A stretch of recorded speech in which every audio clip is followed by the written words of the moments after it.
As the slide says, I believe I'm Peter Mielke, work for the engineering branch, and I'm partially responsible for the bus program. I'm the engineer assigned to it.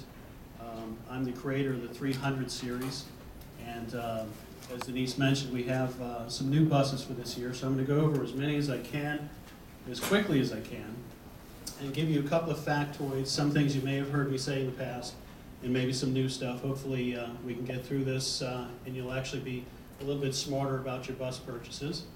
If you have questions, you can ask me as we go. We don't have a question and answer session at the end of the bus program, so while you think of it, you can throw it out at me, and if it doesn't take too long to answer, I'll go ahead and give you what you need. As Denise said, we continued the 300 series program from the past and moved it forward with the addition of 14 new standard items. Last time let's say in 2005, when we actually went out on the street and started looking for products, there wasn't a lot there really wasn't a lot available. We just about had to beg the vendors to join our program because the economy was doing well, they were doing well, and they didn't want to bother with the government.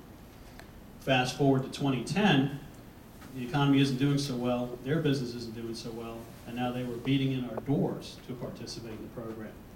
So ultimately, what does that mean for you? That means a lot more choices. Prices are tight. They're all very competitive against each other.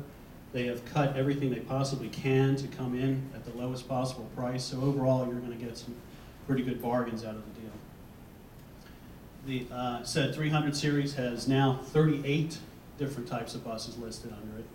And the 200 series is the new series. That is basically, as Denise said, it's a little bit more stripped down. Not as many progressive features. Let's say they're more old school, okay? Very basic stuff. They are the same standard item numbers or copy standard item numbers from the 300 series. So there's 24 of those for you to choose from, and I have them listed. I would suggest that you go into auto choice, take a close look at all the different items. You will see that obviously the passenger capacities are the same and the number sequences are fairly similar. The difference is 3 or 200 as the prefix. And see what you get.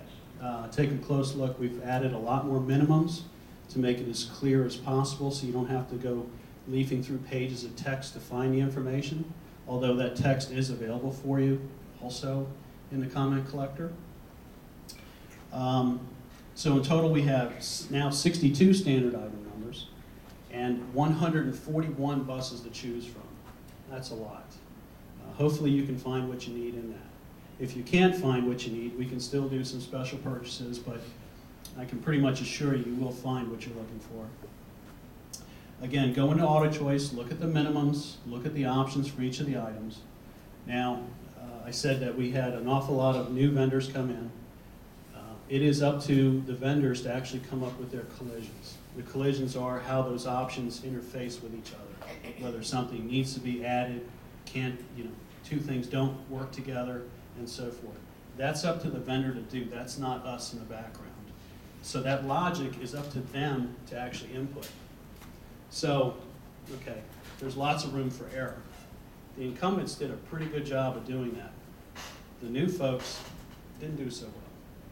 So when you're going in there, just a little piece of advice, I guess you could say it's airing dirty laundry a little bit, but the reality is when you go through and you do your collisions, when you hit compare and you notice that one vendor tells you, well, these things don't go together, you need this, and in the one right next to it says everything's fine, just go forward, they're probably wrong, okay? Buses have a lot of collisions. You can't get two different kinds of seat on the same bus. You can't get two engines.